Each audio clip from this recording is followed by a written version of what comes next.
I have a fair share of visual novel games. There's a lot out there on the internet, and despite some of them having questionable themes, there's a great amount of games that I enjoy. Most of these games include 922, 9, 2, 2! Guys, 9:22 into. Holy shit, guys, look! No fucking way! Look at the clock, look at the clock! It's most like a 9:22! Oh my fucking god, dude, there's no fucking way, there's no way! I genuinely can't believe that the time is the time that it is right now.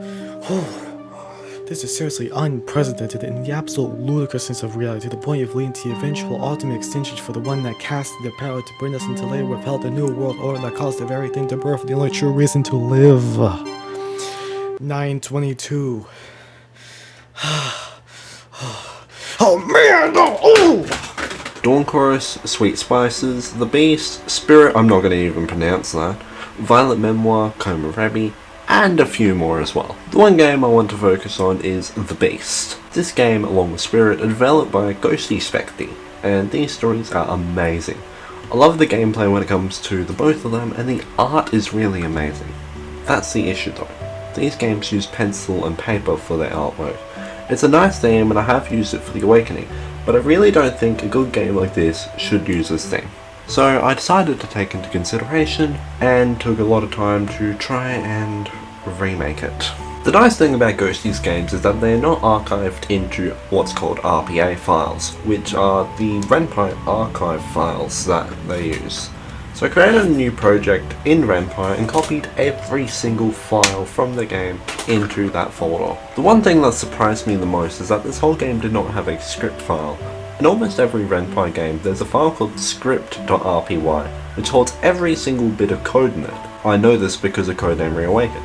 However, since I am TGP, and TGP has a really small brain as most know, I spent over half a frickin' hour redefining the sprites, all to discover that I did not need to do that. Then I moved on and actually found some fonts to replace the default one. I ended up with two of them, Remnant, which I'll be using in images and CGs, and Cormorant Upright, which I'll use as the game font. So now I decided to try and start doing some of the art. I honestly can't draw for the life of me, and discovering the insane amount of images I have to work on, I knew I was going to end up crying. I started off with the chapter 1 CGs, downloaded GIMP and imported the image file. There I splattered around a bunch of red dots to kinda look like blood. Hence the theme of this game, am I right? The next thing after that was the first CG in chapter 1, which had someone's hand on a laptop. I just traced around the hands and laptops on different layers before colouring each of them, also on different layers. I added a bit of scuff marks around to try and not make this as flat as fucking Windows 8 for crying out loud. This took over an hour to do this image alone, and this is nowhere near the end. This whole game has 15 chapters, and I'm only on chapter 1. The next image I tackled down was the main menu one, which in my opinion has to be the most beautiful piece of art. I put Eric and Blue on 2 different layers, colour them in on 2 more layers, then merge the lines and colours down. For the background I just coloured 2 different halves of the screen and exported the image from there. I imported it to paint.net and quantized it as well as adding noise. After that I added scuffs to Eric and Blue before exporting just them and adding a bokeh blur. I imported both images back into GIMP, exported them together. Now the main menu has the logo which appears in the bottom corner, so I had to add that as well. For the logo I added more dots for more blood, added 2 different colours of text and exported it. The only issue is that the logo camouflaged with the background so much, so I had to add a second colour of the blood, this time being blue.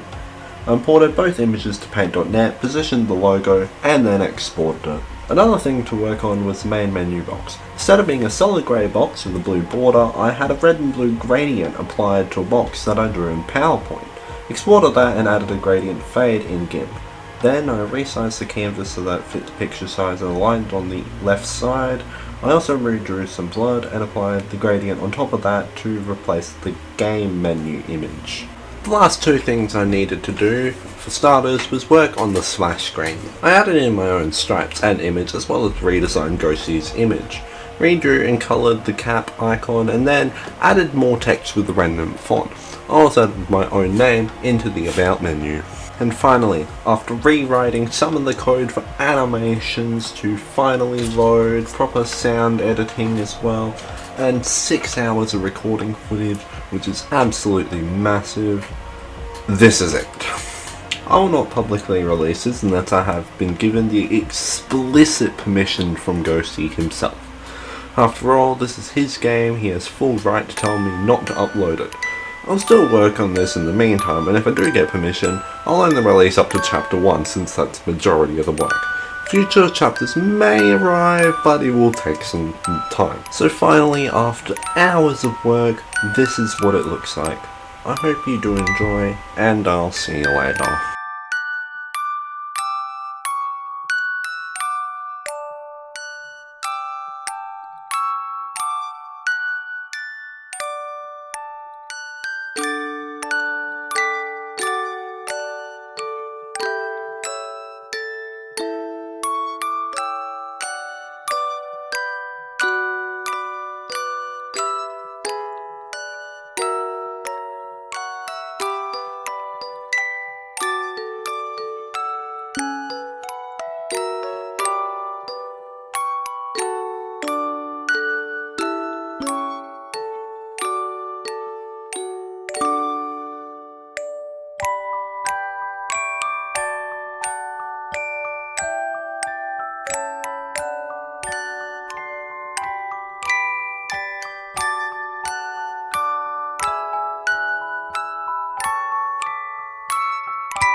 And we'll be back.